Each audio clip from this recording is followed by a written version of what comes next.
प्रभु रामचंद्र भगवान की जय।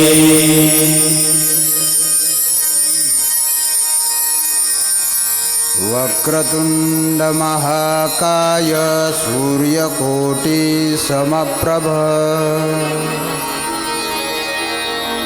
निर्विघ्नं कुरु मे देव सर्वकार्येषु सर्वदा। मंगलं भगवान् विष्णु मंगलं गरुडध्वजा मंगलं पुंडरीकाक्षो मंगलायतनो हरि। मनोजवं मारुततुल्यवेगं जितेन्द्रियं बुद्धिमतां वरिष्ठं वातात्मजं वानरयूतमुख्यं श्रीरामदूतं शरणं प्रपद्ये। श्रीरामदूतं शरणं प्रपद्ये। आनंदकंद सच्चिदानंद घन परात्पर पूर्ण परब्रह्म प्रकाश भगवान परमात्मा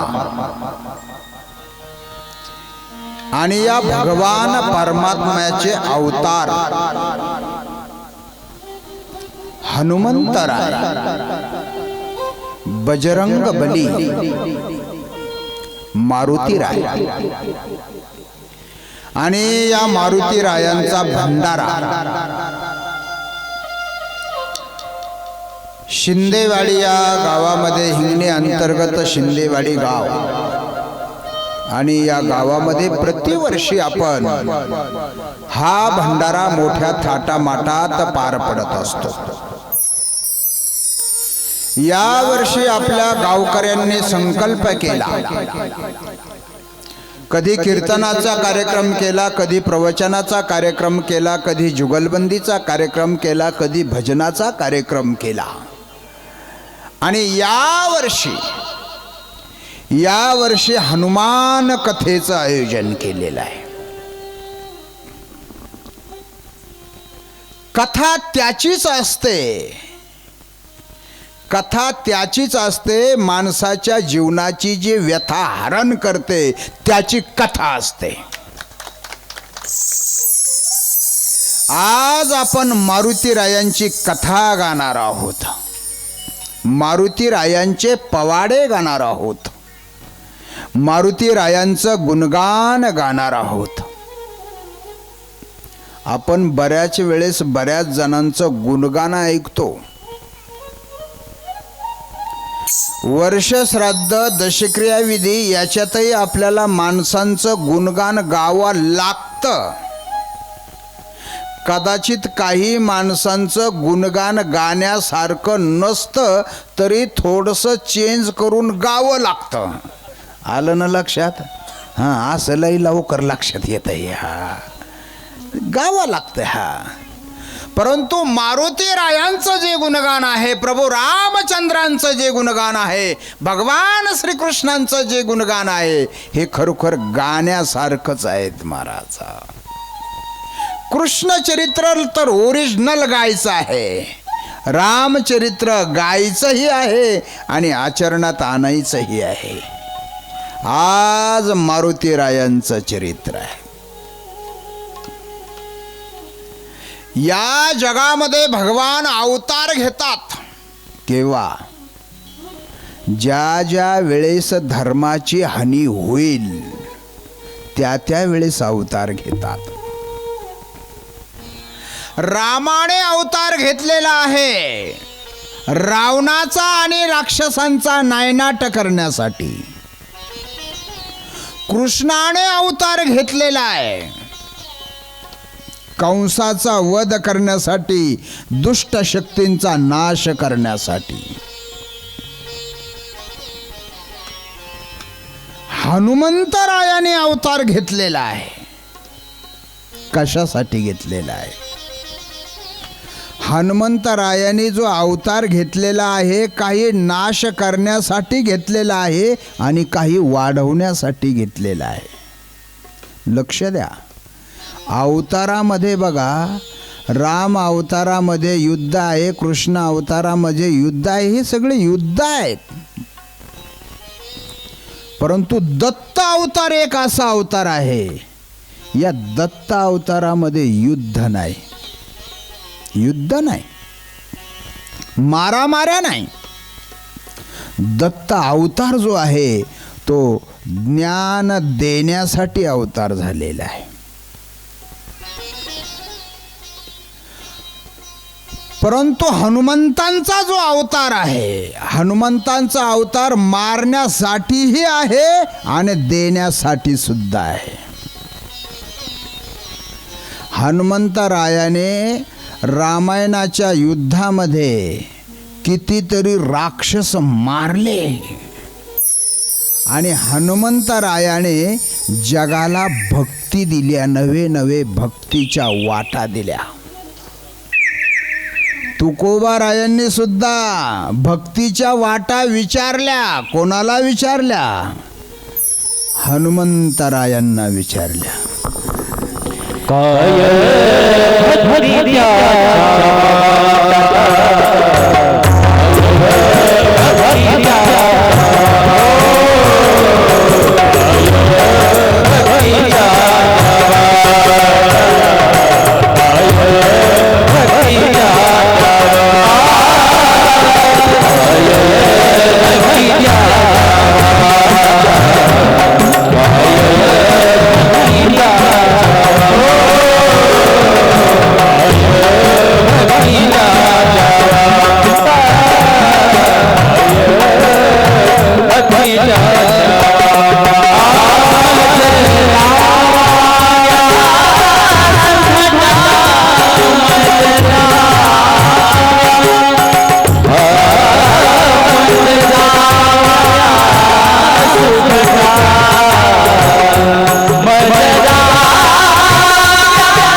आमचे संगीतकार अत्यंत उत्कृष्ट आहे, त्यांचं गायनही अत्यंत सुंदर आहे आणि शिंतवरती त्यांचा हात सुद्धा अत्यंत उत्कृष्ट आहे.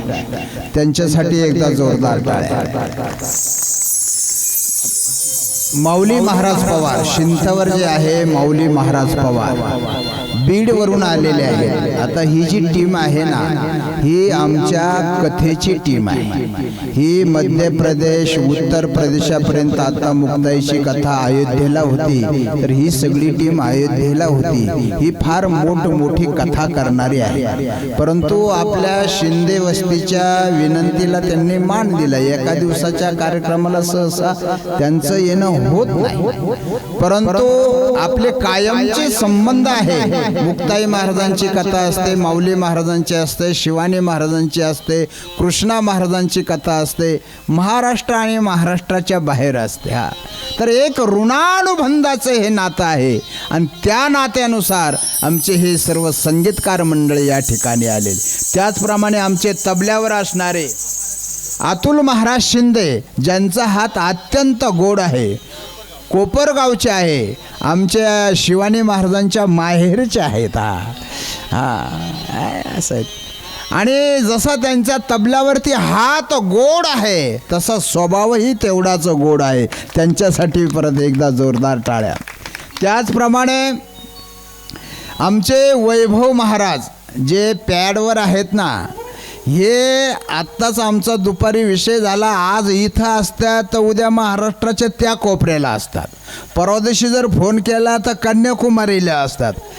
मूर्ती लहान आहे, परंतु महाराष्ट्रातील नवे भारतातील एकही कथाकार त्यांनी सोडला नाही की ज्यांच्या कथेत त्यांनी वाजवलेल्या नाही. त्याचप्रमाणे त्यांच्या समवेत असणारे आमचे अमोल महाराज, हे सुद्धा अत्यंत उत्कृष्ट पॅडवादक आहे, परंतु आपल्याला इथं जागा कमी असल्यामुळं आपण हे सगळ्यांना बसू शकलो नाही, म्हणून त्यांच्यासाठी सुद्धा एकदा जोरदार टाळ्या. त्याचप्रमाणे गोरख महाराज, हे सुद्धा अत्यंत सुंदर पखवाद वाजवतात आणि अत्यंत सुंदर तबला वाजवतात. त्यांचा तबला जर पाहिला, पखवाद जर पाहिला, तर त्यांचा पखवाद म्हणजे असं अंतकरण हेलावून टाकतो असा त्यांचा पखवाद आहे. आणि आपल्या सर्वांचे परिचयाचे असणारे माऊली महाराज चाळक, म्हणजे हे आमचा चौचिरा आहे.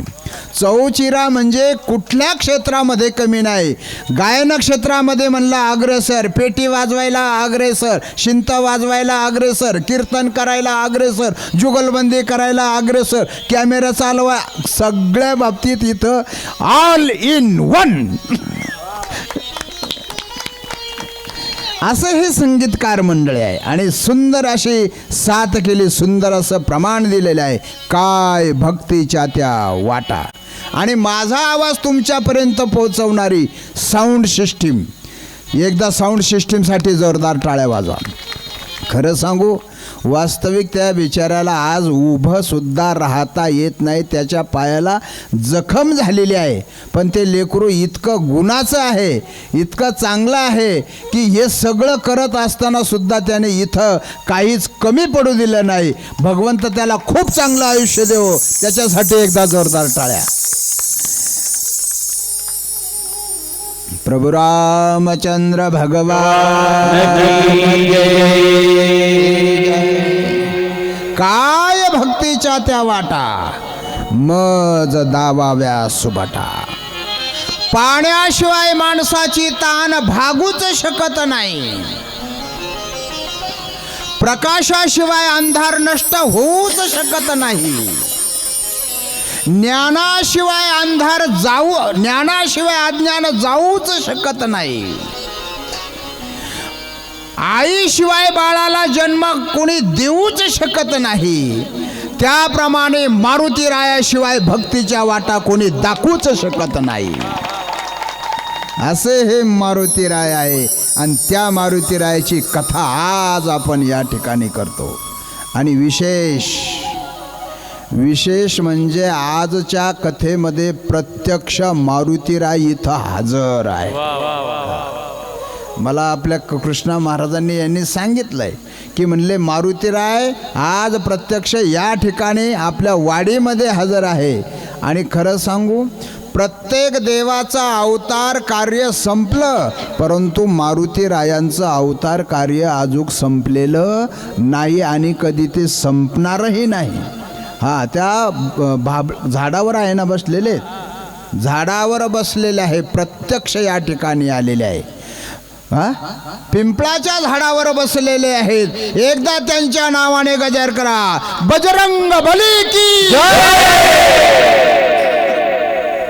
राजा राम राम राम सीता राम राम राम राजा राम राम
नाव घ्यायचं राहिलं, जे नाव अत्यंत महत्त्वाचं आहे.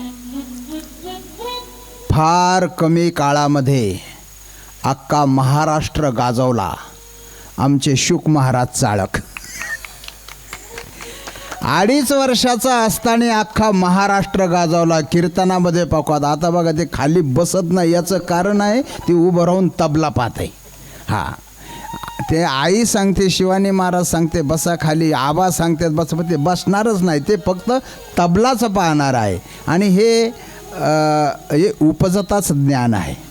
आता इथं कधी आलेलं नाही तरी आबाला म्हणत होतं इथं गाडी थांबवा, इथं कार्यक्रम आहे.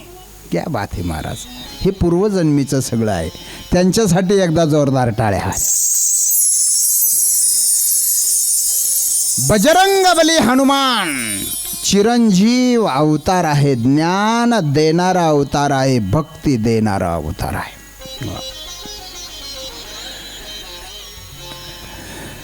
मारुतीराय हे प्रत्यक्ष शंकराचे अवतार आहे. मारुतीराय अवताराला येण्याचं एकमेव कारण म्हणजे भोले बाबांना आपलं ऋण उतरवायचं होतं. तुम्ही म्हणाल भोले बाबावरती ऋण? हो, आपण आरती म्हणतो, युगे 28 विटेवरी उभा, वामांगी रखुमाई दिशे दिव्य शोभा.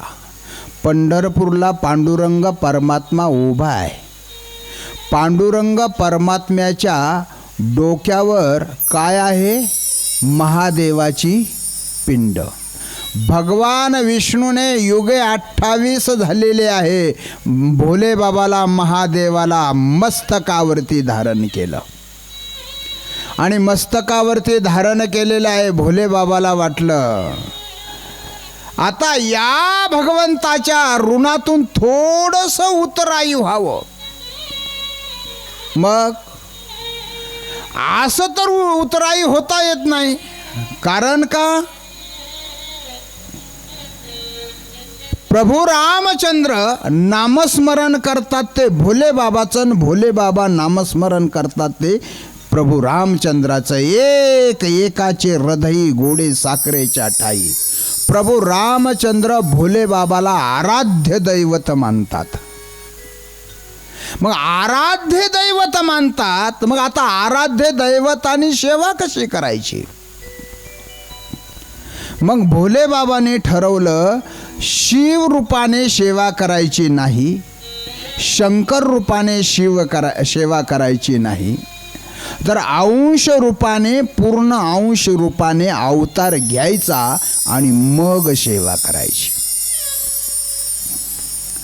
आता पूर्ण रूपाने, अंश रूपाने अवतार घ्यायचा ठरलं, सेवा करायची ठरली, पण आता घ्यायचा कधी, घ्यायचा कसा, हाही प्रश्न आहे. मग भोले बाबाने ठरवलं ज्या वेळेस भगवान विष्णूचा अवतार होईल त्याच्यानंतर थोड्या दिवसात आपणही अवतार घ्यायचा आणि विष्णूची सेवा करायची. पण परत एक प्रश्न निर्माण झाला. भगवान विष्णूने जर अवतार घेतला आणि आपणही अवतार घेतला तर आपल्याला कदाचित सेवा करायची संधी मिळेल का न मिळेल ही शक्यता कमी आहे.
अवतार घ्यायचा पण सेवा करायला संधी मिळाली पाहिजे.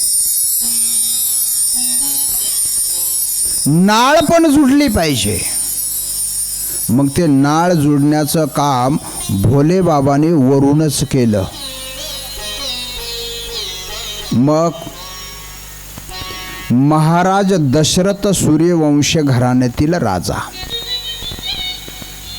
राजवैभव आहे, ऐश्वर्य आहे, सत्ता आहे, पण पुत्र प्राप्ती नाही. मला आता रामायण सांगायचं नाही, मला फक्त हनुमान सांगायचे आहे. परंतु जिथं जिथं हनुमंतरायाचा रामायणाला स्पर्श आहे तिथं तिथं मला स्पर्श करावा लागणार आहे. वशिष्ठांकडे गेले. वशिष्ठाने सांगितलं, तुमची वाटच पाहत होतो, कधी तुम्ही म्हणाल की मला पुत्र प्राप्ती पाहिजे. गुरु काय देऊ शकत नाही, गुरु सर्व काही देऊ शकतो. सांगितलं पुत्र कामेष्टी यज्ञ करा. महाराज दशरथाने विभंडाकाच्या हातून पुत्र कामेष्टी यज्ञ केला, शृंगी ऋषीच्या हातून पुत्र कामेष्टी यज्ञ केला आणि त्या यज्ञामधून प्रत्यक्ष अग्निदेव प्रगट झाले. एक प्रसादाचं पात्र घेऊन, आणि तो प्रसाद वशिष्ठांच्या हातात दिला. वशिष्ठाने तो प्रसाद महाराज दशरथाच्या हातात दिला. 3 राण्या होत्या, कौशल्या, सुमित्रा आणि कैकेयी. महाराज दशरथाने त्या प्रसादाचे 3 भाग केले. प्रथम भाग कौशल्याला दिला, दुसरा भाग सुमित्रेला दिला आणि तिसरा भाग कैकेयीला दिला. कैकेयी रुसली. तेवढ्यामध्ये काय झालं, आकाशामधून एक घार आली आणि त्या घारीनं तो प्रसाद घेतला.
संगीतकारों आपके लिए क्या कहूं,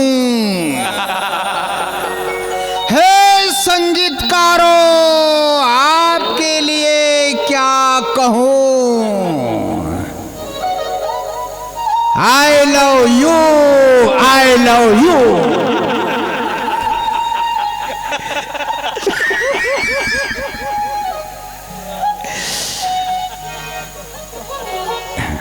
इथं वर बसलेला आहे ना तर खाली उतरून नाचलोच असतो महाराज. क्या बात है. संगीत एक कथा का प्राण है, संगीत एक कथा का प्राण है और श्रोता ये प्राण का श्वास है. सभी श्रोताओं को भी वंदन. पिंड घारीने झडपिला, अंजनीने तो शेविला. घारीनं तो पिंड घेतला, घार आकाशवाणी आकाशातून घेऊन चालली. तेवढ्यात भोले बाबाने संकेत केला. वाऱ्याला वायुदेवताला सांगितलं काम करायचं आहे, काम पक्क झालं पाहिजे. कसं झालं पाहिजे. अंजनी तपश्चर्या करत बसलेली आहे. मग अंजनीच्या हातामध्ये हा प्रसाद पडला पाहिजे. पण एवढा अट्टास का. त्याचं कारण आहे, जो प्रसाद अग्नी यज्ञातून निघालेला आहे त्या प्रसादापासून आता प्रभू रामचंद्र अवताराला येणार आहे. आणि त्या एकाच प्रसादाचा तुकडा हा इकडं आलेला आहे आणि याच्यामधूनच मला काय करायचं आहे, अवतार घ्यायचा आहे. पण देव तिथंच अवतार घेतो कूस जर शुद्ध असेल तर. शुद्ध बीजापोटी फळे रसाळ गोमटी. बघा जेवढे संतांचे अवतार आहे बघा, कूस जर शुद्ध असेल अवतार घेतल्याशिवाय राहत नाही.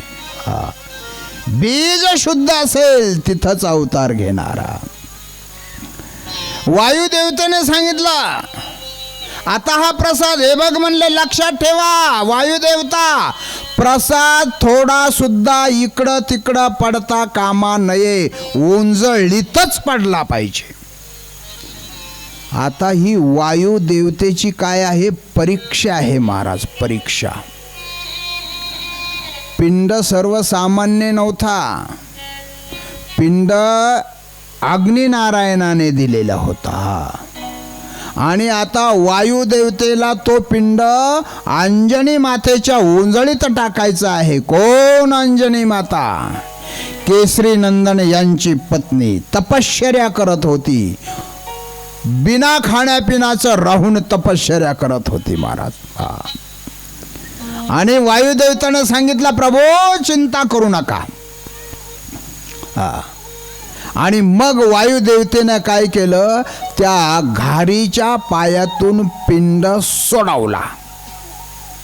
काही ग्रंथात हे वर्णन मिळतं घारीच्या पायातून पिंड सोडवला, आणि काही ग्रंथात हे वर्णन मिळतं की भोले बाबाने त्या घारीलाच काय केलेलं आहे, संकेत केलेला आहे की हा पिंड अंजनी मातेच्या ओंजळीत सोडायचा. आणि तो पिंड अंजनी माता अशी ओंजळ करून बसलेल्या होत्या आणि ओंजळीमध्ये तो प्रसाद आला. प्रसाद आला, आल्याबरोबर प्रसाद पटकन भक्षण केला. प्रसाद भक्षण करायला वेळ लावू नये. प्रसाद भक्षण करायला वेळ लावला कैकईनं, हातातला प्रसाद निघून गेला.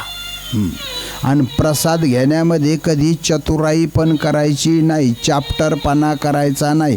प्रसाद तो प्रसाद. हा एका जणाने सत्यनारायणाचा प्रसाद घेतला, असा हात केला आणि तो हात मागं केला आणि डबल घेण्यासाठी दुसरा हात पुढं केला.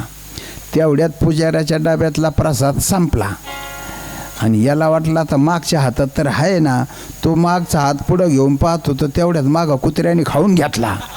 गेला ना, काय नाही राहिलं पदरात. प्रसादामध्ये कधी चाप्टरपणा करायचा नाही, प्रसादामध्ये कधी अहंकार करायचा नाही, प्रसादामध्ये कधी अभिमान करायचा नाही. प्रसाद लवून भजून प्रसाद घ्यायचा आहे. हा अंजनी मातेनं तो प्रसाद पटकन सेवन केला.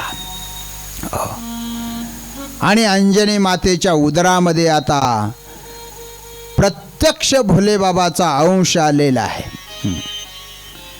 अगोदरच्या प्रसादामधून प्रभू रामचंद्र, लखन भैया, शत्रुघ्न, आणखीन भरत शत्रुघ्न, राम लखन भरत शत्रुघ्न हे 4 भाऊ अवताराला आले. बघा, मारुतीराय रामाच्या अगोदरही अवताराला येऊ शकत होते, पण अगोदर अवताराला आले नाही. अगोदर जर आले असते तर वयानं मोठे झाले असते आणि यदा कदाचित मग प्रभू रामचंद्राने मारुतीरायांना आवो जावो घातला असता. क्या बात आहे महाराजा, बारीक बारीक गोष्टी आहे. प्रभू रामचंद्र चैत्र शुद्ध नवमीला अवताराला आलेले आहे. दुपारचे 12 वाजता आलेले आहे. प्रगट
मैं बिखराऊं गली गली.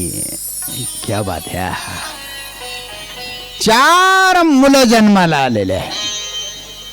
राम लक्ष्मण भरत शत्रुघ्न. अयोध्येमध्ये आनंदच आनंद आहे. दान धर्म करायला सुरुवात केली महाराज दशरथांनी. आणि आता नवमी झाल्याच्या नंतर आता पौर्णिमा आलेली आहे. आणि या पौर्णिमेला आता अवताराला यायचंय हनुमंतरायाला.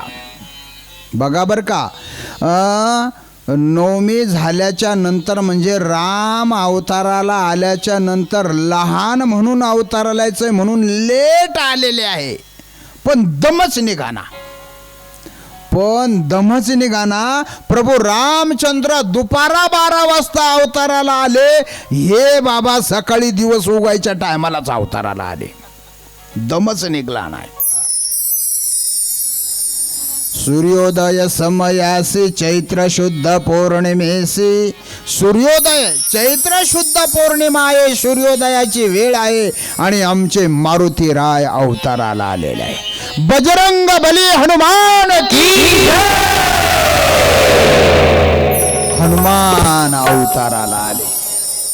बघा, जगामध्ये एकही बाळ असं नाही की त्या बाळाला आईने नग्न पाहिलं नाही.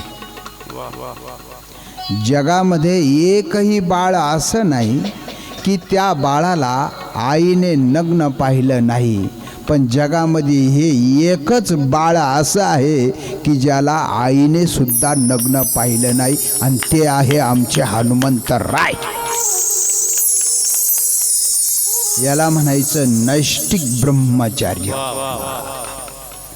पुराणामध्ये नैष्टिक ब्रह्मचार्यांचे नावं येतात. 1 नंबरला हनुमंतराय,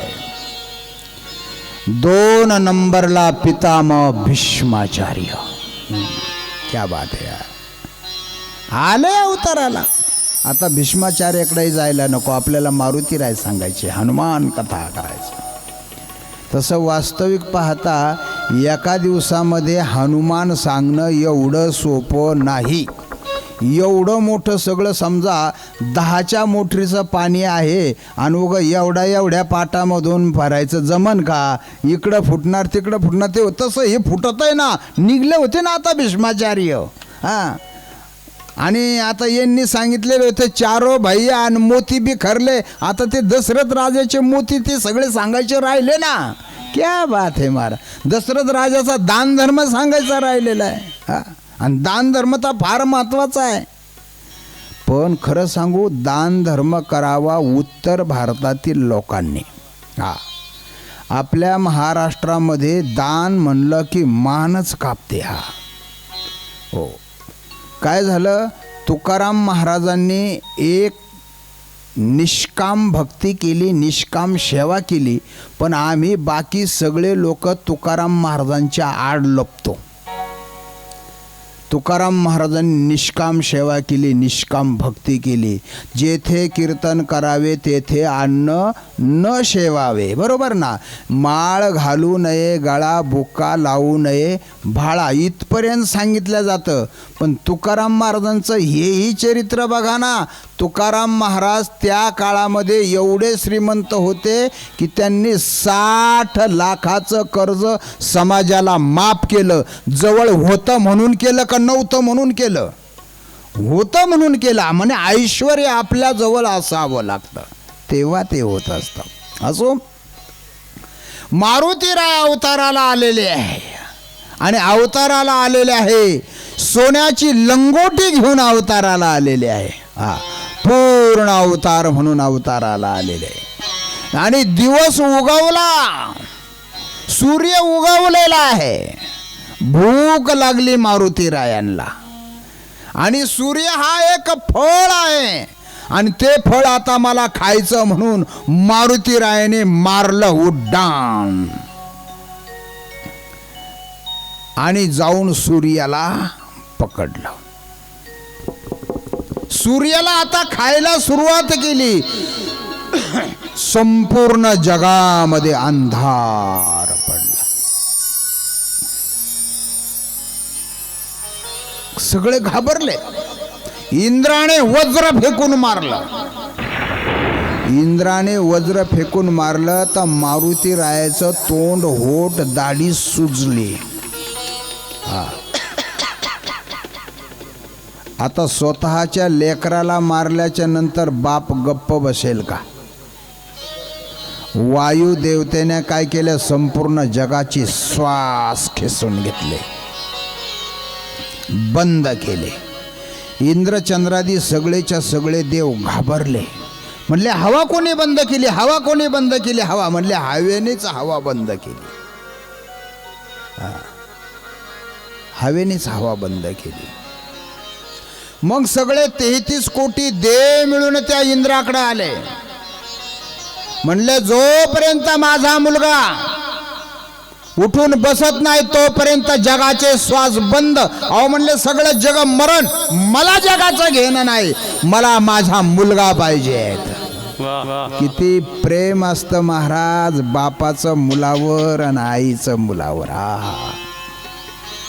या प्रेमाला वंदन आहे, वंदन. सगळ्यांनी मिळून मारुतीरायाला एक एक एक एक वरदान दिलं. हनुवटी सुटली म्हणून नाव पडलं हनुमान. कोणी अमरत्वाचं वरदान दिलं, कोणी शक्तीचं वरदान दिलं, कोणी कीर्तीचं वरदान दिलं, कोणी भक्तीचं वरदान दिलं. प्रत्येकाने एक एक वरदान दिलं. कोणी जानवं दिलेलं आहे, कोणी कुंडल दिलेले आहे. मारुतीरायांना सगळं दिलेलं. आणि मग छोटेसे मारुतीराय उठून बसलेले आहे आणि खेळायला लागले. काय गोंड स्वरूप असेल महाराज.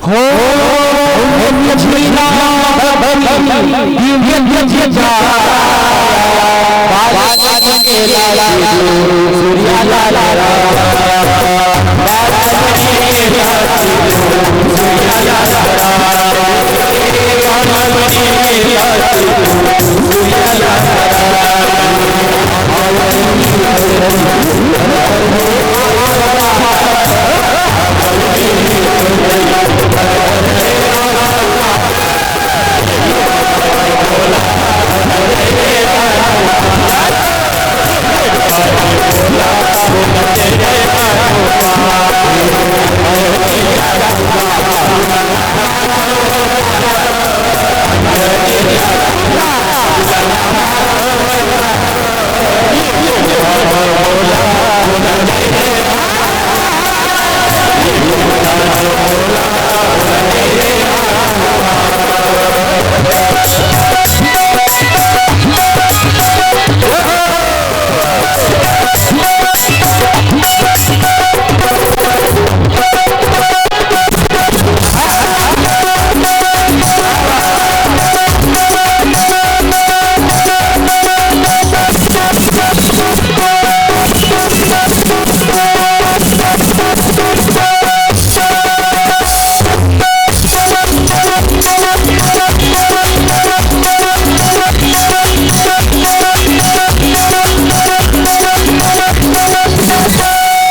क्या बात है. एक मुखान बोला बोला जय जय हनुमान.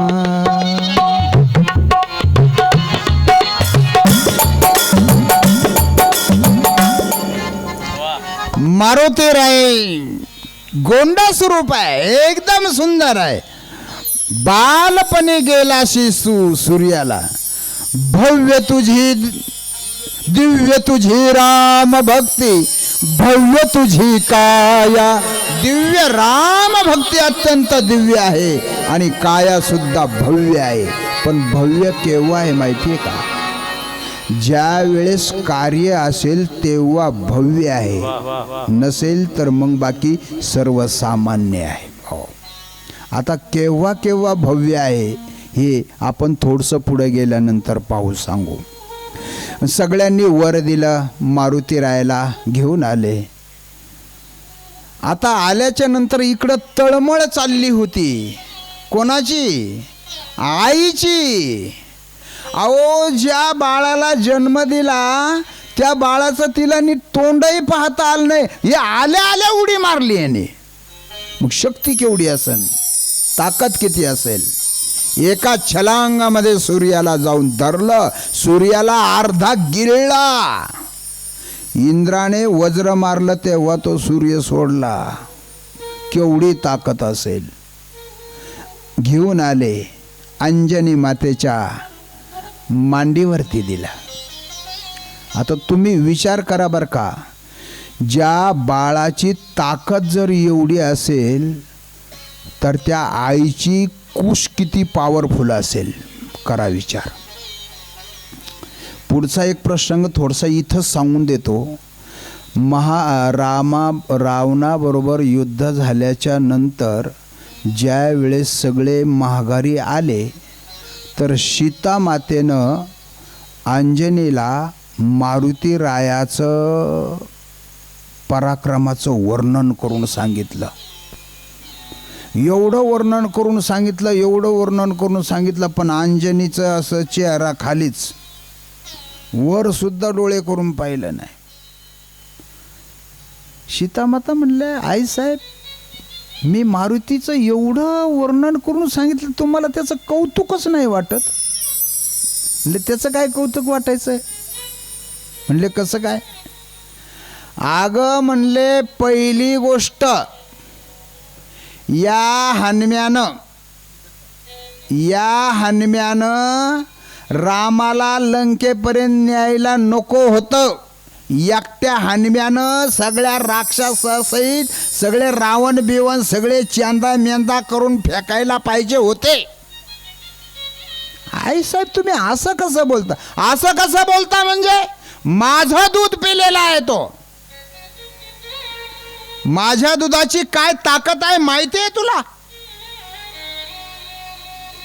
अंजनी मातेनं स्वतःचं स्तन धरलं, स्तनाची दुधाची धार उडली तर समोरचा जो पर्वत होता त्या पर्वताच्या अशा उभ्या खापा झाल्या महाराज. एवढी ताकद होती अंजनी मातेच्या दुधात.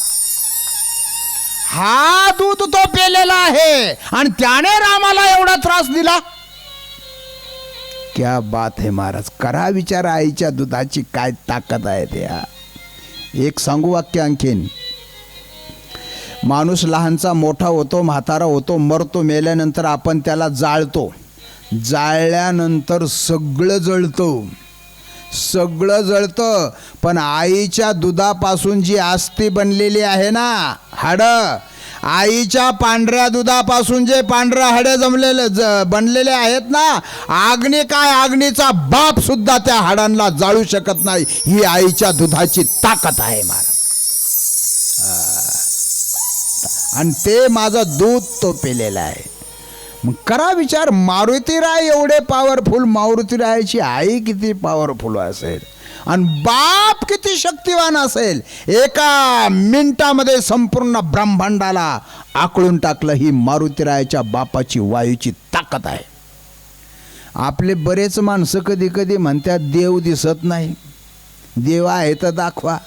मारुतीराय दिसत नाही. अरे मारुतीराय सोड, मारुतीरायाचा बाप, त्याच्याशिवाय तुम्ही आम्ही जगू शकत नाही, तो तरी दिसतो का आपल्याला?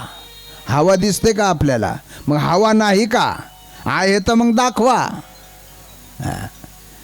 जेथे विज्ञान संपते तेथे अध्यात्म ज्ञान सुरू होते. ही अध्यात्माची ताकद आहे महाराज.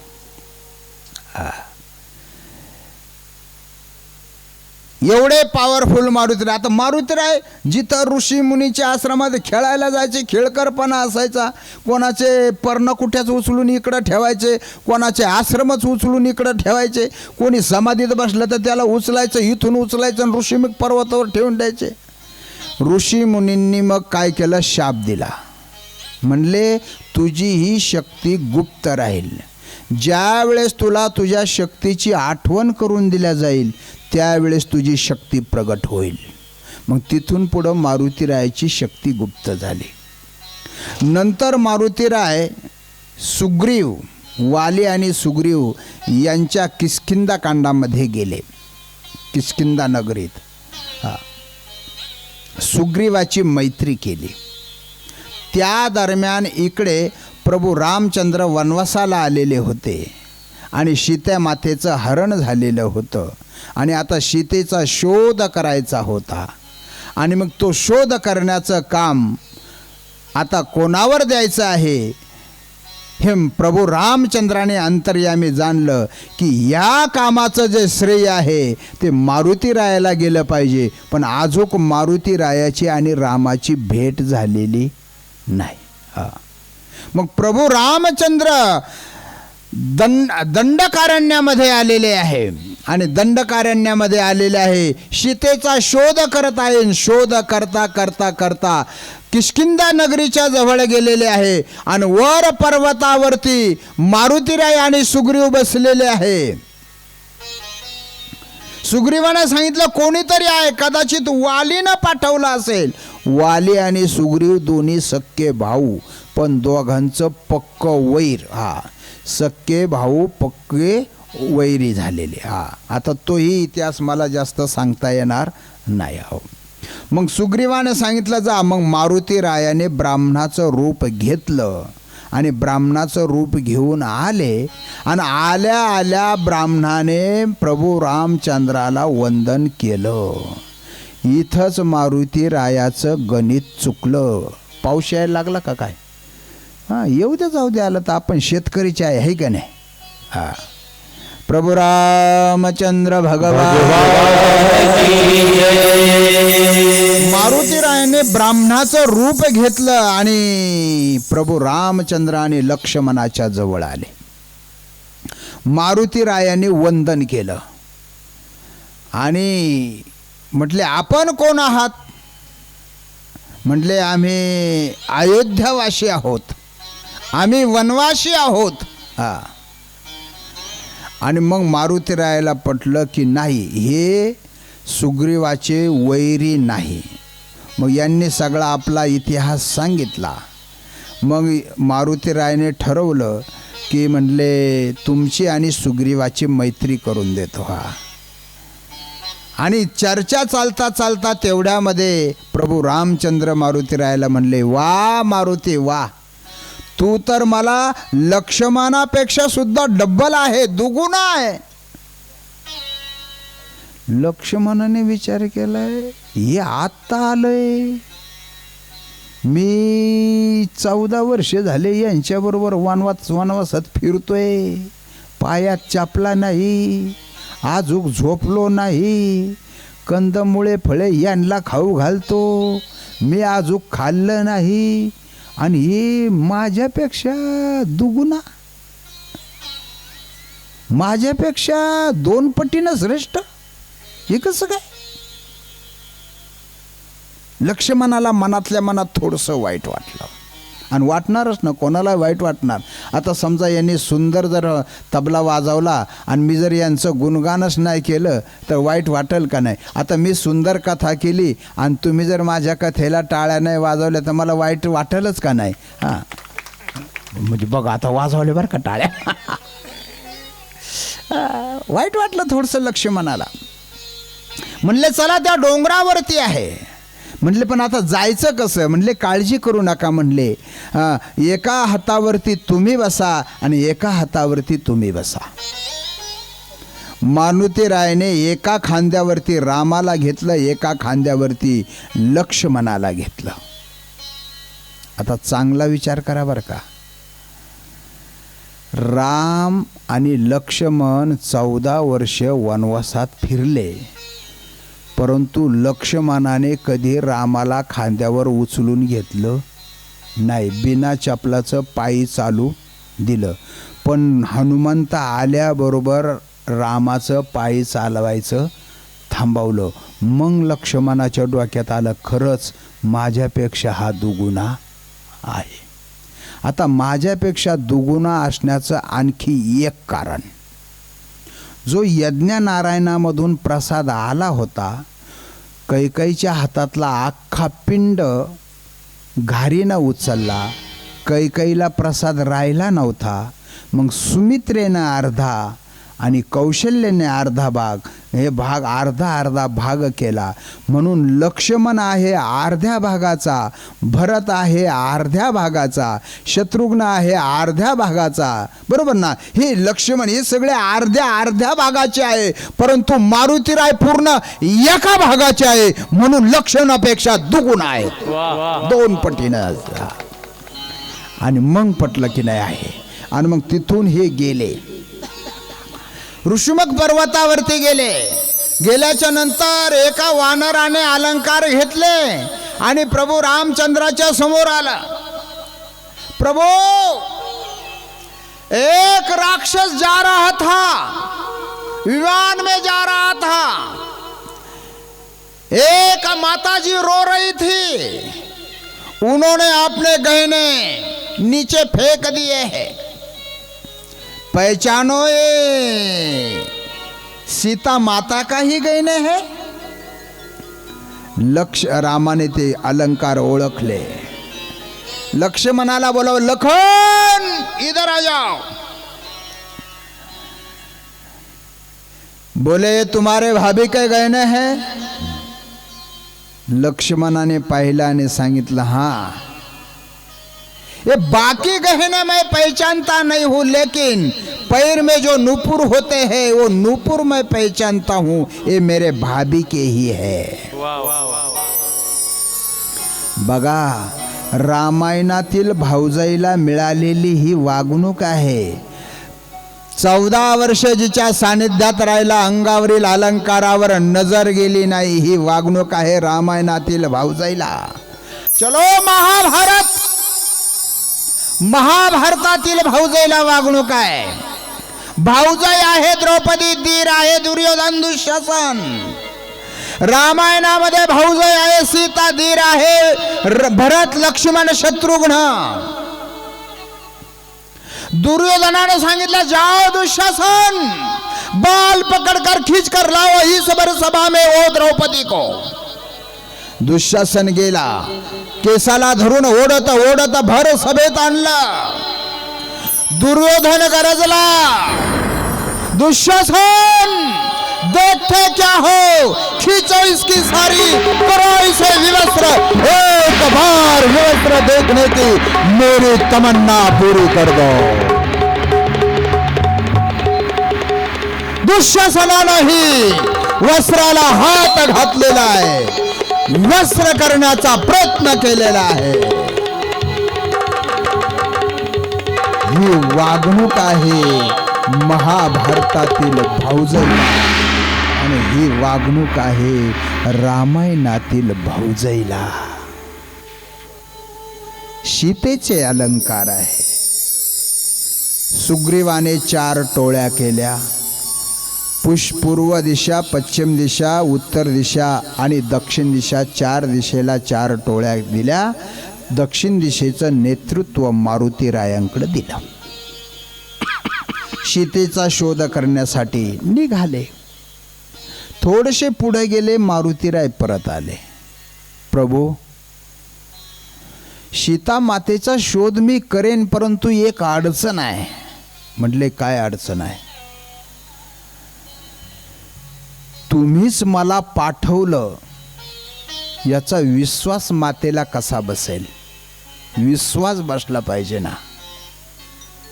वा, बुद्धिमताम वरिष्ठम. प्रभू रामचंद्राने मुद्रिका काढली आणि मारुतीरायाच्या हातात दिली. परत इथं प्रश्न निर्माण होतो बरं का.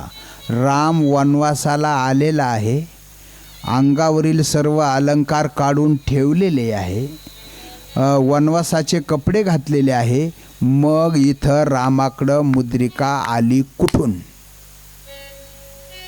तर त्याचं उत्तर आहे, ज्यावेळेस राम प्रभू वनवासाला आले त्यावेळेस रस्त्यामध्ये ऋषी पत्न्या सीता मातेला भेटल्या.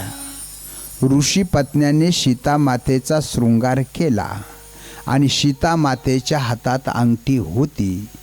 गंगेच्या किनारी आल्याच्या नंतर केवटाला अंगठी देण्यासाठी सीतेनं बोटातून अंगठी काढली आणि रामाच्या जवळ दिली.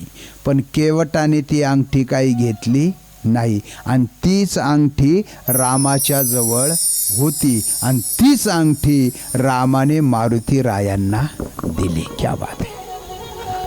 श्री राम ने मोहे बैठाया, मेरा बुद्ध बनाया.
जोरदार टाळ्या, जोरदार टाळ्या. हा, वा वा वा, धन्यवाद धन्यवाद.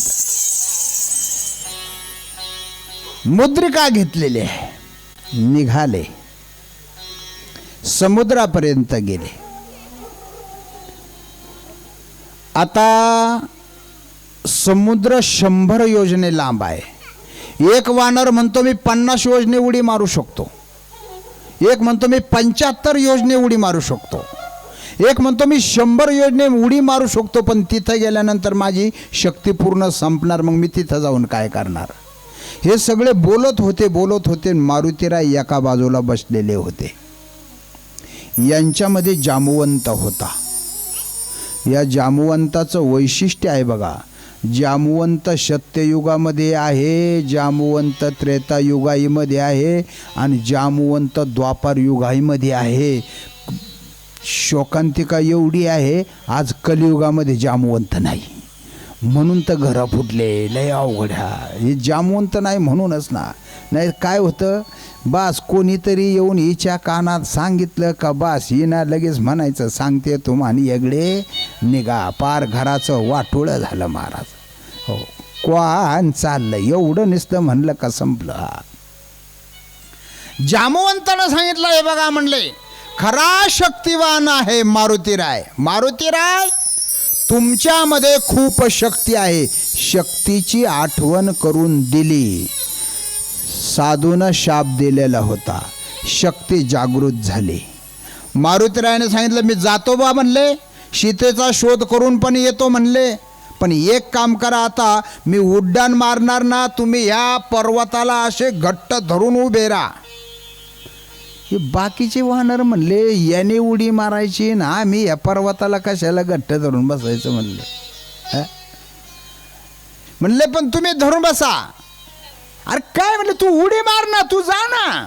नाही म्हणले तुम्ही पर्वताला घट्ट धरून राहा. एक जण म्हणला जाऊ द्या ना, मारताय ना उडी, जाताय ना पलीकडं, थोड्या वेळ असं धरून बसाय काय हरकत आहे का तुम्हाला. हे सगळ्यांनी अशी एकाली एक जाळी धरली, त्या पर्वताला असा गोल याडा केरला धरला. आता काय काही नाही, आपलं उगणीच त्या हाताला हात लावले मारुतीरायाची समजूत काढण्यासाठी. म्हणले जाऊ दे चला. मारुतीराय म्हणले मग मारू काय उड्डाण. म्हणले हा हा मारा मारा. म्हणले हा. जे मारुतीरायाने शेपूट आकाशात नेली, वर आकाशामध्ये शेपूट नेली आणि शेपूट खाली जमिनीवरती.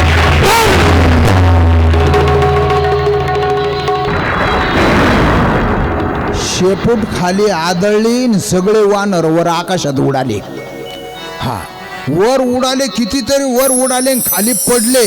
कोणाचा हात मोडला, कोणाचं पाय मोडलं, कोणाचं कॅपाट मोडलं. काय काय म्हणायला लागले. त्याने सांगितलं पॅक धरलं असतं तर बरं झालं असतं, उग हसल्यावारी नेलं त्याला. बरं आता ही शेपूट खाली आदळली, हे सगळे वर उडाले. आजूक मारुतीरायाने उड्डाण केलेलं नव्हतं.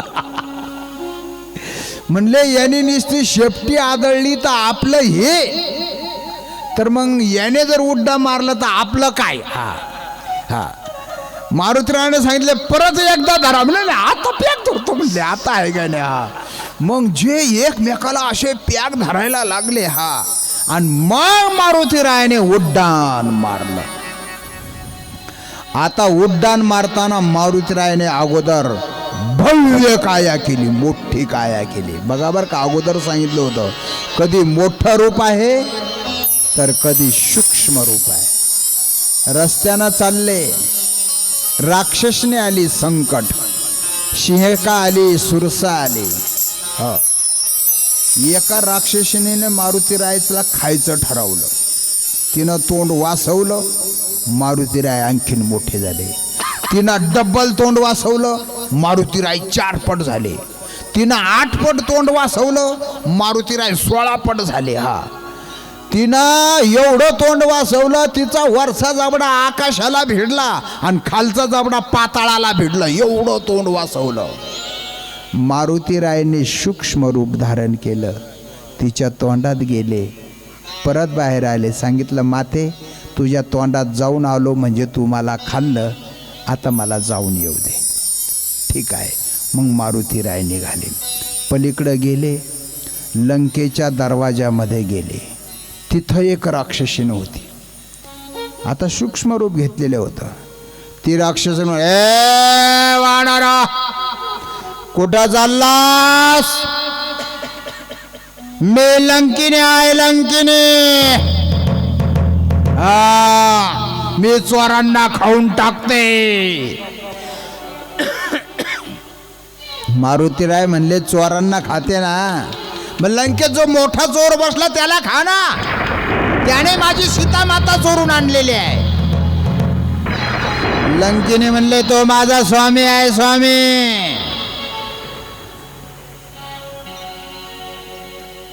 आणि मग मारुतीरायने लंकिनीच्या डोक्यात एक बुक्की मारली. रक्त बंबाळ होऊन खाली पडली. उठली सावरत सावरत.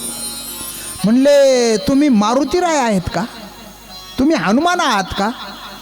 मारुतीराय म्हणले, तुम्हाला कसं काय ओळखलं?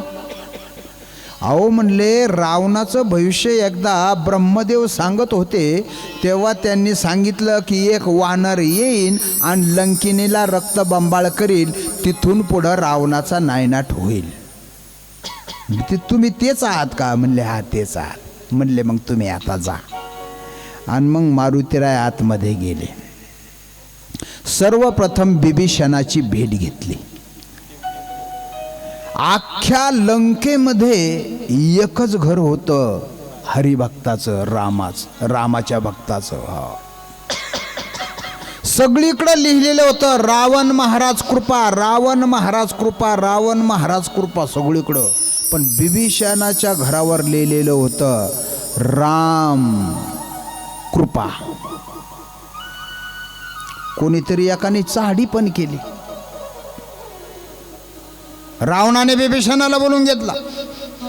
काय म्हणले, माझ्या शत्रूचं नाव आहे तुझ्या घरावर?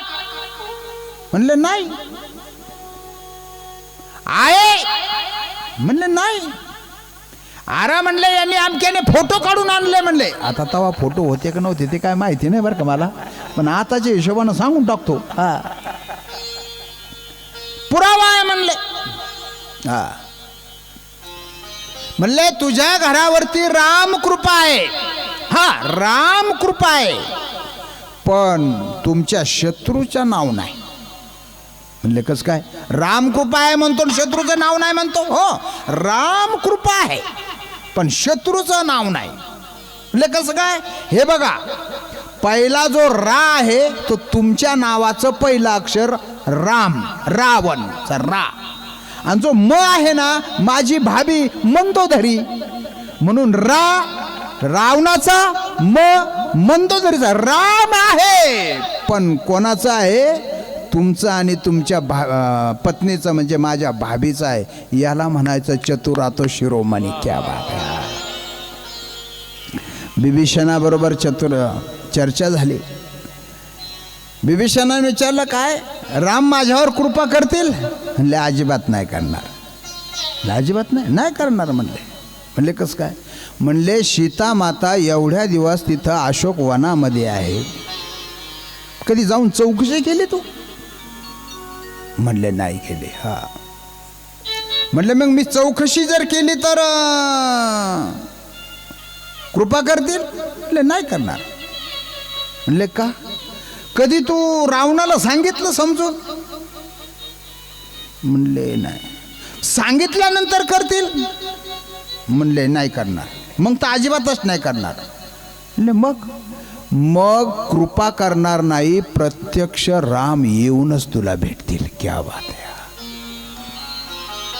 आणि मग मारुतीराय तिथून निघाले, अशोक वनामध्ये गेले. झाडाखाली बसलेले होते. मारुतीराय त्या झाडावर जाऊन बसले आणि मग मारुतीरायने ते गीत गायलं. कोणतं गीत गायलं? हरी राम राम कहानी सुनो रे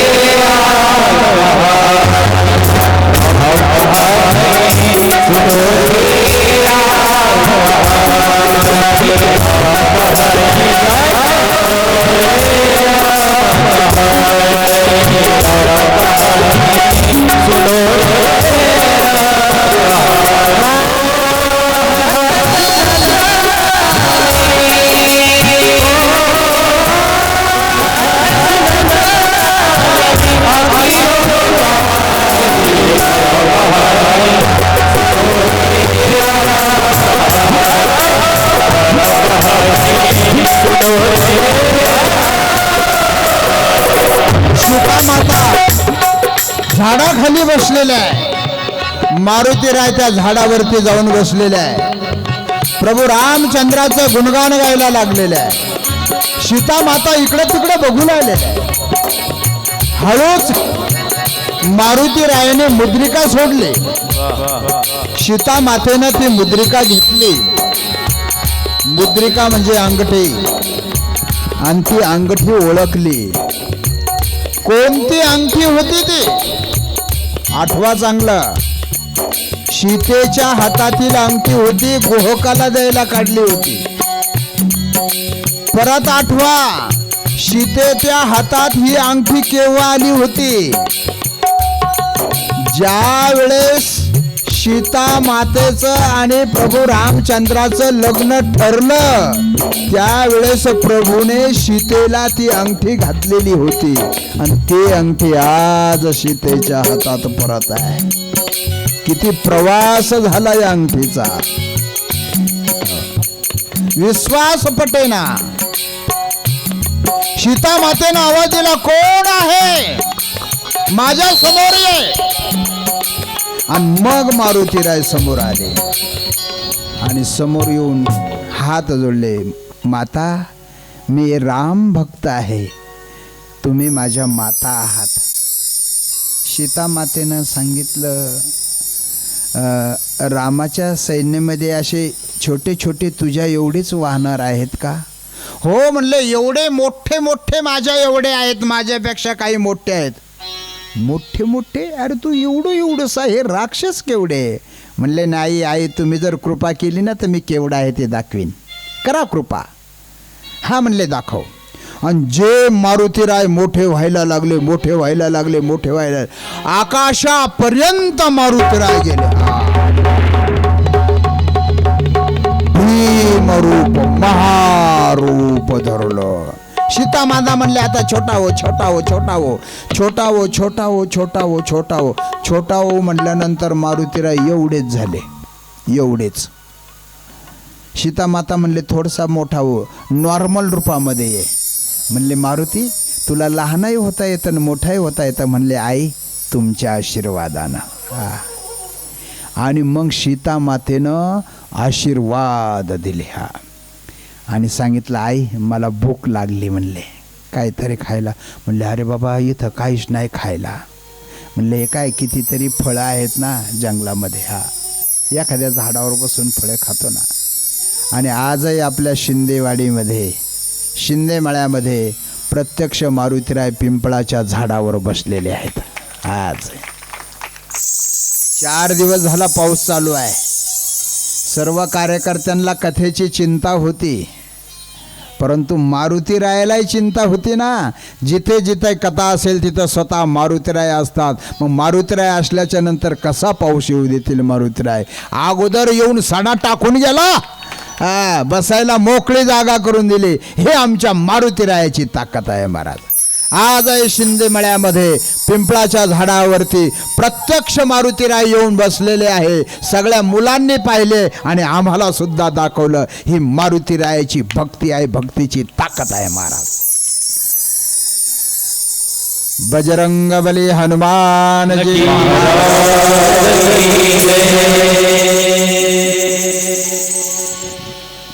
फळं खातो ना म्हणले आहे.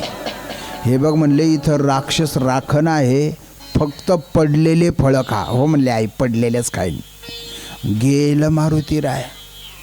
गेल्याच्या नंतर झाड धरायचं, शेपटीने असं गुंडाळायचं ना, असं असं हलवायचं, सगळे फळं खाली पाडायचे. जायचं दुसरं शेपटीनं झाड असं असं हलवायचं, सगळं आता खाली पडलेले खायचे ना. आईची आज्ञा उल्लंघन नाही करायची. मग त्या शेपटीने असे फळं गोळा करून आणायचे. मारुतीराय एका जाग्यावर बसलेले, फळं आपले खायचे. काही खायचे, काही फेकायचे. हा, राक्षस राखणदार होते ते राक्षस आले. हे म्हणले, कोण आहे हे वानर? पकडा याला, चला याला महाराजांच्या दरबारात घेऊन चला. मारुतीरायांनी अशी शेपटी नेली, सगळ्यांची अशी मुळी बांधली, वर आकाशात नेली, खाली आपटवली. हा, आता काय काय त्यांचं झालं असं तुम्हीच विचार करा. त्याच्यातले निम्मे मेले, निम्मे पार पांगू झाले आणि 10-20 सुटले. जे पळत सुटले तर जंबू माळ्याकडे गेले. अहो म्हणले एक वानर आला, वानर वानर. अरे मग धरून आणायचा, खाऊन टाकायचा वानर. 200 राक्षसाची मुळी बांधली, वर आकाशात नेली, खाली आपटले. अरे बापरे म्हणले हा. चला म्हणले सैन्य घेऊन. मग निघाले सगळे सैन्य घेऊन. मारुतीराय फळं खात होते. जे 7-8 जे पळत गेलेले होते ना, ते पुढं येत नव्हते. ते मागून म्हणायचे ते बा तिथं बसलेलं आहे, ते बा तिथं बसलेलं आहे. हा म्हणले पुढं वा. नाही ते पुढं जायसारखंच नाही म्हणले हा. आणि मग मारुतीरायांची शेपटी यांच्या मागून आली, एवढ्यांची आख्यांची मुळी बांधली, पॅक आवळलं, वळलं, दात दिशा आपडलं. आता कायच्या तोंडातून काहीच्या तोंडातून, काहीच्या नाकातून काय सांगावं आता. काय पदार्थ बाहेर आले, काही चिरूस नका, लय अवघडा. त्याच्यातही काय केलं, बरेचसे मेले, काही सुटले. मेले बघा, मारले बरं का राक्षस. मारुतीरायांचा अवतार मारण्यासाठी आहे, भक्तीच्या वाटा दाखवण्यासाठी आहे. 10-20 सुटले, गेले रावणाच्या दरबारात. महाराज एक वानर आलेला आहे. अरे वानराला सांगायला इथं आले का? जा पकडून आला त्याला. हा, हे निघाले राक्षसांचे सैन्य. आता परत बांधली मुळी, आता वर नेली आणि वर आपटायचे तर ते म्हणले महाराज महाराज, वानर महाराज आम्हाला अहो घरी मुलं बाळा आहे, ओ जगू द्या, ओ जगू. म्हणले जगायचं? म्हणले हा जगायचं. म्हणले नक्की जगायचं? म्हणले नक्की. मारू नको? म्हणले नका मारू. म्हणले एक काम करावं लागन. म्हणले काय करावं लागन? रामाचं भजन करावं लागन. म्हणले करतो. श्रीराम जय राम जय जय राम.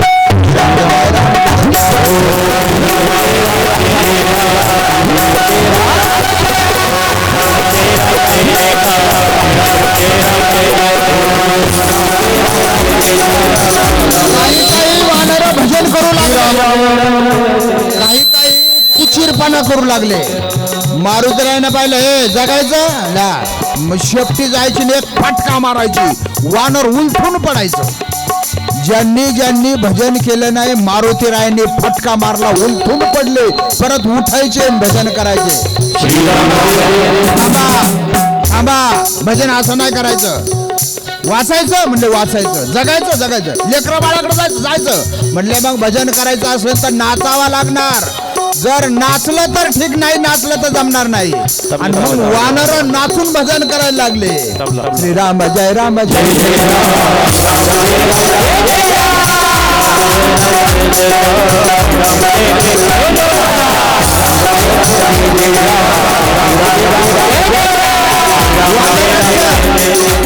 राक्षसांचं नाचणं चालू आहे, भजन चालू आहे.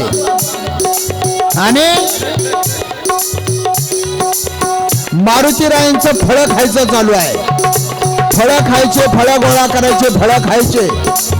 आणि जे नाचायला आळस करायला लागले ना, की त्यांच्याकडे फक्त असं तिरप्या नजरेनं पाहिजे. तिरप्या नजरेनं पाहिलं की ते लगेच मोठ्याने नाचायचे, मोठ्याने बजायचे. श्रीराम जय राम जय.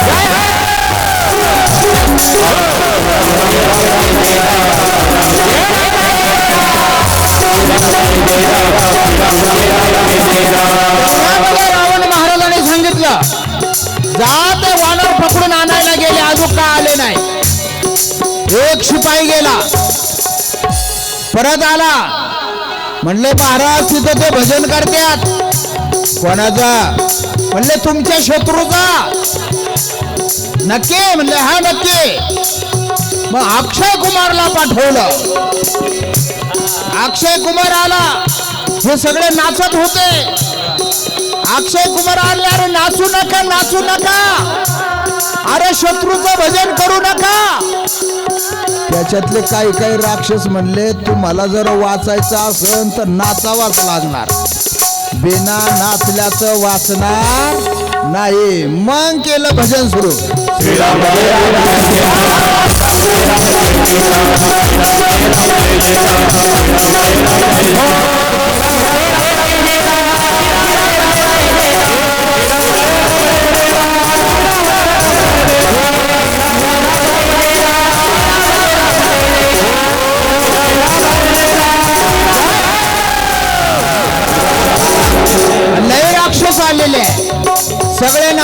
लागले त्याच्यामध्ये जे नाचत नव्हते मारुतीरायची शेपटी जायची आणि त्यांना फटके मारायचे, उचलून वर नेऊन खाली आपटायची. म्हणले हे वानर म्हणले तिथंच बसलेले पण ही शेपटी सगळा प्रोग्राम करते म्हणले.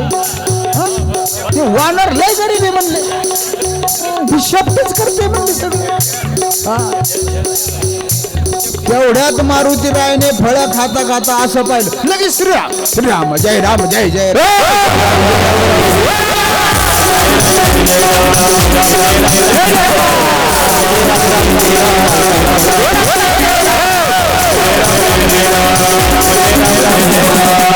मग मारुतीरायने सगळ्यांचं परत एकदा मुळी बांधले, आकाशात नेले तन. आता बाकी अक्षय कुमाराचा व त्याच्यानंतर इंद्रजित पाठवला. इंद्रजितानं कपट नीतीनं युद्ध केलं, ब्रह्मास्त्र सोडलं.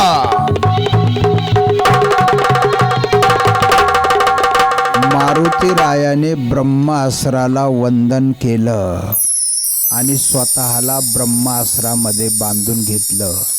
का बांधून घेतलं याचंही कारण आहे की मारुतीरायाने इथं बागेची नासाडी आता केली, पण लंकेमध्ये आता रावणाच्या दरबारामध्ये पण जायचं होतं ना. आता जायचं होतं, परंतु ते जात असताना तिथं सीतेच्या जवळची त्रिजटा नावाची राक्षसीन होती.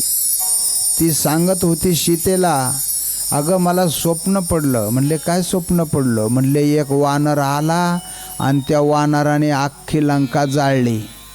मारुतीरायाने विचार केला, रामप्रभूंनी सांगितलं फक्त सीतेचा शोध लावून ये, लंका जाळायचं काही सांगितलंच नाही.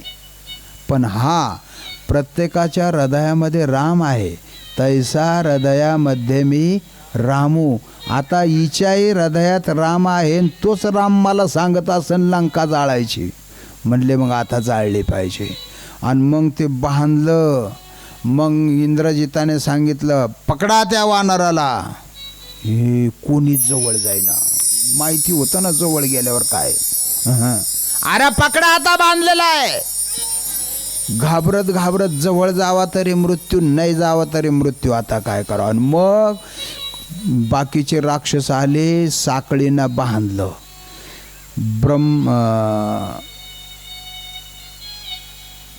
कोणता पाश सांगितलं मी आत्ता?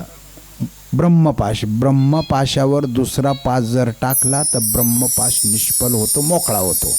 यांनी साखळीनं बांधलं, वानराला म्हणजे मारुतीरायाला घेतलं आणि निघालं. ब्रह्मपाशातून आता मुक्त झालेले आहे आणि चाललेले आहे. आणि मग रस्त्याने जाताना राक्षस असे मारुतीरायाला असे टोचायचे, कोणी बोटं टोचायचे, कोणी काठ्या टोचायचं, कोणी काय टोचायचं.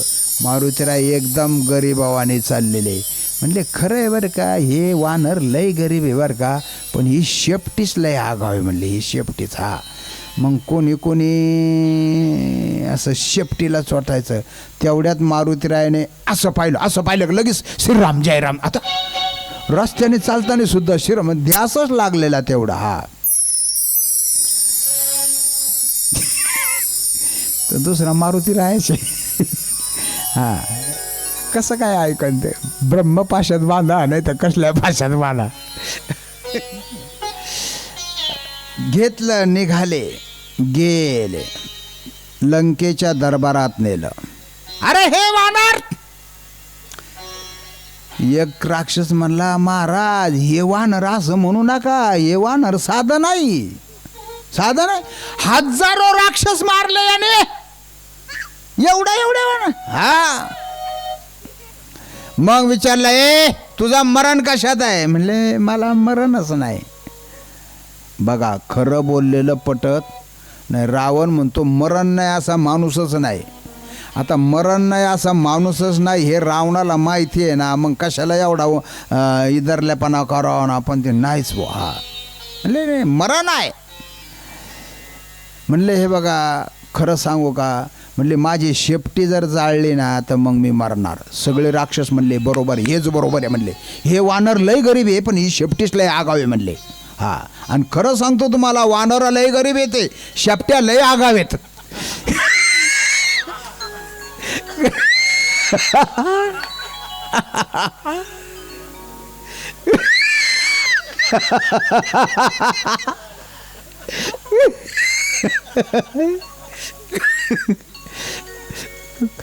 प्रभु रामचंद्र भगवान. महाभारत घडलं ते शेपटीनंच घडलं, रामायण घडलं ते शेपटीनंच घडलं. लय अवघड गंमत आहे. आजही आपल्या घरामध्ये रामायण घडू किंवा महाभारत घडू शेपटीनंच घडतंय. लय अवघड गंमत आहे. काही काही शेपट्या बऱ्या आहे बरं का, काही काही शेपट्यांचं लय अवघड आहे. असं लय अवघड. शेपटी जाळल्यावर मरणार, लय गरीबाने बसलं. हा, चला म्हणे आणा कपडे, गुंडाळा. एक एक एक एक म्हणले काय एक? म्हणले शेपटी जर थोडी उघडी राहिली तर शेपटी जळत नाही, जळाली नाही तर मी मरत नाही. तू काय काळजी करतो म्हणले त्याची? हा, आता आता हा कशाला काळजी करेन? रावण काय म्हणतो, तू कशाला काळजी करतो? आता हा कशाला काळजी करेना? मग आणले कपडे, लागले गुंडाळायला. तुपात तेलात भिजवायचे, गुंडाळायचे, तुपात तेलात भिजवायचे, गुंडाळायचे. शेपटी वाढत वाढत चालली, गुंडाळायचं काम चाललं, शेपटी वाढायचं काम चाललं. अख्ख्या लंकेतले कपडे संपले बुवा. एकनाथ महाराजांनी भावार्थ रामायणामध्ये असं वर्णन केलेले आहे, अख्ख्या लंकेतल्या सगळ्या माणसांचे महिलांचे सुद्धा कपडे आणले आणि त्याला गुंडाळले. जे पाहुणे आलेले होते ना, ते पाहुणे सुद्धा पकडले. नाथ महाराजांनी वर्णन केलेले. हा, म्हणले अरे, म्हणले सगळे कपडे संपले, राज दरबारातले कपडे फक्त राहिलेले आहे. एवढी शेपटी उभी राहिलेली आहे, राज दरबारातले सुद्धा कपडे गुंडाळले. म्हणले जा अशोकवनामध्ये ती सीता आहे, तिचे कपडे आणा. मारुतीरायाची हे नाही म्हणले, लगेच शेपूट आपली करून घेतली. म्हणले शेपटी पूर्ण झाली. म्हणले मग चला घ्या, आता लावा अग्नी. आता अग्नी लावायचा. आता खरं सांगा बरं, कुठला बाप स्वतःच्या मुलाला जाळीन का? मारुतीरायाचा बाप कोण? वायुदेवता. आणि वायुदेवतेशिवाय अग्नी पेटन का? नाही. हा, ते हे काड्या वडू बेजार झाले, पण काडीने काही ती शेपटी पेटल्या जाईना. आता शेवटी परत यालाच विचार मारा, शेपटी का पेटत नाही? म्हणले एवढी मोठी शेपटी आणि एवढी काडी कशी पेटायची? तुम्हाला काही डोकं आहे का नाही? नुसते 10 डोके, पण त्या 10 डोक्यात काही आहे का नाही बघा. तिथं जाऊन डोक्याचं खोकं करून टाकलं. बुद्धिमताम वरिष्ठामा खोकं. म्हणले एवढी मोठी शेपटी आहे. मग त्यांनी भाते लावले. भाते, पूर्वी असे भाते असायचे. हा, ते भात्यामध्ये अग्नी पेटवायचा. हा, म्हणले महाराज, ही शेपटी एवढी बलवान आहे, लंकेमध्ये सर्वात जो बलवान असेल ना, त्याच्याच हातून ही शेपटी पेटेल. मग आता लंकेत सर्वात बलवान कोण होता? रावण. हा, मग रावण उठला सिंहासनावरून, आला त्या भात्याजवळ. तिथं विस्तव होता आणि रावणाने त्या उस्तावावरती फुंकार घातले आणि मारुतीरायाने बापाला सांगितलं, पिताश्री सावधान, एक फुंकार घातले आणि अग्नी भडकला आणि रावणाची दाढी जळाली. हनुमंत महाबळी, दाढी रावणाची जाळी. रावणाची दाढी जळाली, मारुतीरायाची शेपटी पेटली. आता शेपटी पेटल्यानंतर मारुतीरायाने तिथून उड्डाण मारलं. ह्या घरावर जायचं, त्या घरावर जायचं, त्या घरावर जायचं, त्या घरावर जायचं. अख्खी लंका पेटून टाकली बा. बजरंग बली हनुमान जय. सगळी लंका जळाली, समुद्रावरती गेले, शेपूट विझवली, मारुतीरायाला चिंता वाटली. लंका जळाली पण माझ्या मातेला तर अग्नीचा दाळ लागला नसेल. परत आले, भेटले, म्हणले आईसाहेब आता निरोप द्या. रावणाला आत्ताच मारून तुम्हाला घेऊन गेलो असतो, पण माझ्या स्वामीची मला तशी आज्ञा नाही. क्या बात है, आज्ञा नाही. प्रभू रामचंद्र लवकरच येतील आणि तुम्हाला घेऊन जातील. पण माते एक म्हणले, काय? तिकून येताना प्रभूकडूनच मी आलो याची ओळख म्हणून अंगठी दिली. आता ओळख म्हणून तुम्हाला मी भेटलो, तुम्हालाच भेटलो याची काही खून. आणि मग काय दिलं? सीतामातेनं चुडामणी दिला. म्हणून आमच्या माता भगिनी चुडामणी लावतात. चुडामणी आमच्या सीतामातेनं लावलेला होता. 16 शृंगार असावा, सौंदर्य असावं. परंतु अलीकडं माणसं सौंदर्य म्हणजे फॅशन आणि फॅशन म्हणजे अर्ध उघडं राहणं. ही गंमत आहे, लई अवघड गंमत आहे. एकदा श्रावण, असा श्रावण महिन्यामध्ये माझं सकाळी 10 ते 12 कीर्तन होतं एका सोमवारला. आणि एक म्हातारी अशी रस्त्याच्या कडानं चालले, 70-75 वर्षे वयाची होती आणि ऊच टाचाच्या चपला घालून चालली. टटाम टटाम टटाम टटाम टटाम टटाम. तेवढ्यात पाठीमागून एक कुत्रा आलं. त्या कुत्र्याने मोठ्याने वाव वाव केलं. म्हातारी उलटून पडली. पडली तर पडली, कुत्र्याच्याच बोकांडी पडली.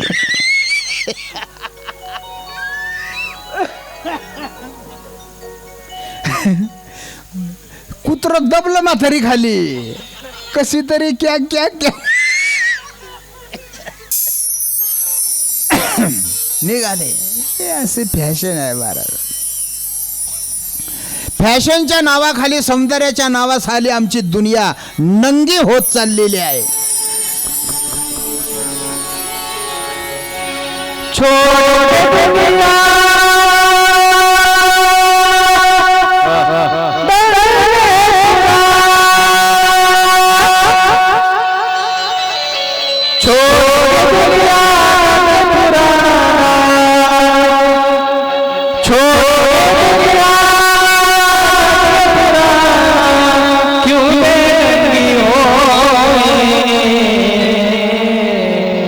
अरे ऐसा निकला प्यार देखो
फॅशनच्या नावाखाली दुनिया नंगी होत चाललेली आहे. सीता मैयाने चुडामणी घेतला, हनुमंतरायाच्या हातात दिला. हनुमंतराय आले, सगळ्यांनी स्वागत केलं.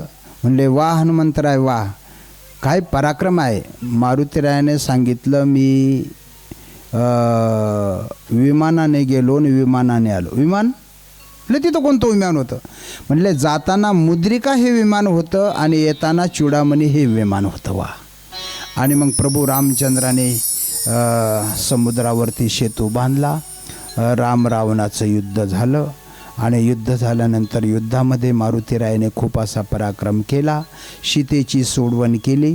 सीतेला घेऊन परत अयोध्येमध्ये आले आणि सगळे राज्याभिषेक झाला. आणि मग प्रभू रामचंद्राने सगळ्यांना जायला परवानगी दिली, पण मारुतीराय काही जायला तयार नाही. नवे प्रभू रामचंद्राने अवतार पूर्ण केला आणि मारुतीरायाला सांगितलं आता तुम्ही इथे पृथ्वीवरच राहा आणि जिथे जिथं कथा चालू असेल तिथं तुम्ही जा. आजही मी परत एकदा उल्लेख करेन की आपल्या शिंदे मेळ्यामध्ये प्रत्यक्ष मारुतीराय आजच्या हनुमान कथेला हजर आहे, राम कथेला हजर आहे. मुंबईला एक कथा चालू होती. वक्ता हनुमंतरायासाठी एक आसन ठेवायचे. एका वकिलाने विचारलं, म्हटले हे कशासाठी. म्हणले मारुतीरायासाठी. म्हणले मारुतीराय याच्यावर बसतात का. म्हणले हो. ओळखायचं कसं बसले म्हणून. कथा चालू झाल्याच्या नंतर ते आसन हलवायचं. आसन जर हललं तर समजायचं मारुतीराय नाही बसले आणि आसन जर नाही हललं तर समजायचं मारुतीराय बसले. दुसऱ्या दिवशी कथा सुरुवात झाली आणि कथेला वक्त्याने मारुतीरायाला आवाहन केला, आइये हनुमान पधारिये. आणि कथा सुरू झाली. ज्याला शंका होती तो माणूस त्या आसनाजवळ आला. आसन एका बोटाने हलवण्याचा प्रयत्न केला, हललं नाही. 2 बोटं लावले, हललं नाही. 5 बोटाने उचलण्याचा प्रयत्न केला, हललं नाही. दोन्ही हाताने उचलण्याचा प्रयत्न केला, हललं नाही. गुडघे टेकून उचलण्याचा प्रयत्न केला, सुई इतका सुद्धा हललं नाही. ज्या अर्थी आसन हललं नाही त्या अर्थी आमचे मारुतीराय आसनावर बसलेच. आणि तेच आज मारुतीरायांची कथा आहे, रामाची कथा. मारुतीरायाची कथा आणि रामाची कथा एकच कथा आहे. आणि ती कथा आज आपण शिंदे मेळ्यामध्ये भंडाऱ्याच्या निमित्तानं या ठिकाणी गायलेली आहे. प्रभू रामचंद्राच्या अवताराचं समाप्ती झालेली आहे, परंतु प्रत्येक गावागावामध्ये आज मारुतीराय या ठिकाणी आहे. आणि हनुमान चालीसा म्हटल्याच्या नंतर मारुतीराय प्रत्येकाला प्रसन्न होतात म्हणजे होतातच. फार ताकद आहे हनुमान चालीसेची. तुलसीदासजी जेलमध्ये होते आणि त्या जेलमधून सुटण्यासाठी तुलसीदासजीने ती हनुमान चालीसा लिहिली आणि हनुमान चालीसेचा पाठ केला आणि तुलसीदासजीची मुक्तता झाली. असे खूप चमत्कार आहे, परंतु संत चमत्कार करत नसतात, संत ते संत असतात. आणि अशी ही आजची हनुमंती कथा. आणि आज या भंडाऱ्यासाठी ज्यांचं योगदान आहे, ज्यांचं सहयोग आहे, ज्यांची देणगी दान आहे, ते सर्व उदार अन्नदाते. द्यावे तेवढे धन्यवाद थोडे आहे. जाताना बरोबर कोणीच काही घेऊन जाणार नाही, सर्व काही इथेच राहणार आहे. आणि जर कदाचित देवाने आपल्याला कोरोनामध्ये जर नेलं असतं तर आपल्याजवळ काही असतं का. आपल्याजवळ काहीच नसतं. पण कोरोनामध्ये नेलं नाही ना आपल्याजवळ ठेवलं, मग आपल्याला थोडंफार द्यायला काही हरकत आहे का. तरीसुद्धा काही माणसं दान धर्म करतच नाही. ते म्हणतात मुलासाठी पाहिजे, नातवासाठी पाहिजे. मुलासाठी ठेवा, नातवासाठी ठेवा, पण स्वतःसाठी काहीतरी घेऊन जा ना. 2 हाताने केलेलं दान पुण्य आणि मुखाने घेतलेलं नामस्मरण हेच आपल्या बरोबर येणार आहे. दुसरं आपल्या बरोबर काहीच येणार नाहीत. म्हणून या कार्यक्रमासाठी प्रतिवर्षी आपला हा कार्यक्रम असतो. ज्यांचं ज्यांचं अन्नदान आहे, ज्यांचं ज्यांचं द्रव्यदान आहे, ज्यांचं ज्यांचं दक्षिणादान आहे, त्या सर्व दानदात्यांना मनापासून धन्यवाद.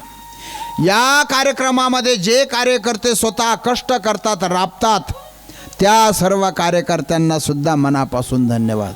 आम्ही कुठेही जर गेलो ना तर आमच्या पुढं हातभर लिस्ट असते. महाराज हे नाव घ्या, महाराज हे नाव घ्या, महाराज हे नाव घ्या, महाराज हे नाव घ्या. आता खरं सांगा, मी लग्नच नाही केलं तर नाव कोणाचं घेऊ, है का नाही असे. पण या ठिकाणचे कार्यकर्ते नावासाठी कार्य करत नाही.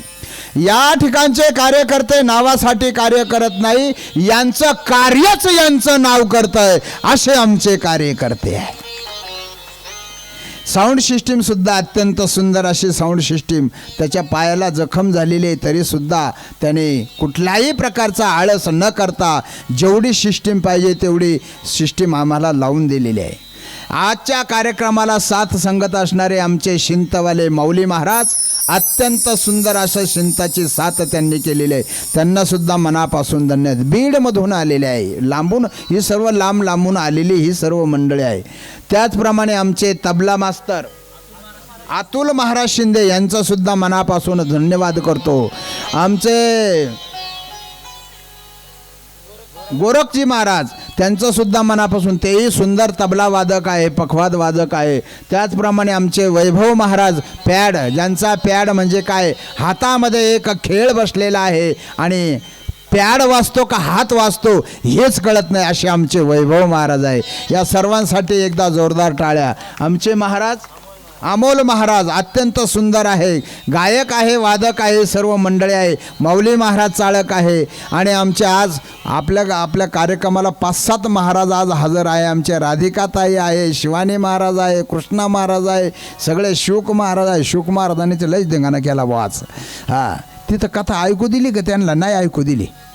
ऐकू दिली ना, हां मग जाऊ द्या, मग बरं झालं. हां, असं आहे, ते ऐकत नाही, कोणाचंच ऐकत नाही, ते त्याचंच ऐकतं आहे. असं हे पूर्वजन्मीच आहे बरं का. वास्तविक पाहतात पखवादावरती थाप टाकायला शिकायला 6-6 महिने जातात आणि तो आज कीर्तनात पखवाद वाजवतो. हे पूर्वजन्मीचं आहे.